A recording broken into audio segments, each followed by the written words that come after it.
கருணைக்கடலே கந்தா போற்றி. கந்த புராணம் முருகர் எடுத்து கொடுத்த செய்யுள்ள முதலடியா வச்சு கச்சியப்பர் கந்த புராணத்தை எழுத ஆரம்பிச்சிட்டார். இது போல அவர் தொடர்ந்து கந்த புராணத்தை எழுத ஆரம்பிச்சதும் ஒரு நாள் அவருக்கு ஒரு சந்தேகம் வந்தது.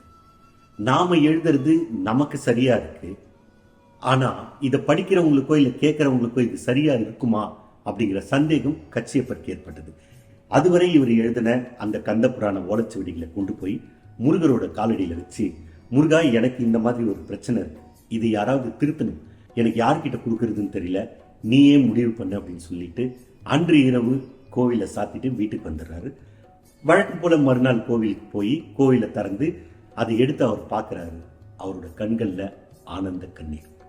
காரணம் என்னன்னா, அந்த ஓலைச்சுவடி திருத்தப்பட்டிருக்கு. இதை பார்த்ததும் அவருக்கு மிகப்பெரிய ஆனந்தம். காரணம் என்னன்னா, இவர் எழுதின கந்த புராணத்தை திருத்தினது வேற யாரு? நம்ம கருணைக்கடல் தான். கந்த புராணத்தை இவர் எழுத, நம்ம கருணைக்கடல் அதை திருத்த, தினம் தினம் இது தொடர்ந்தது. ஒரு வழியா கந்த புராணம் வெற்றிகரமா முருகரோட அருளால எழுதி முடிக்கப்பட்டது. வெற்றிகரமா எழுதி முடிக்கப்பட்ட கந்த புராணத்தை மக்கள் கிட்ட கொண்டு போய் சேர்க்கணும் இல்லையா? அதுக்கு ஒரு காலமும் நேரமும் வேணும் இல்லையா? அந்த காலம் கனிந்ததா, நேரம் வந்ததா? கந்தனுடைய கருணை இருக்க காலமும் நேரமும் கனியாம இருக்குமா?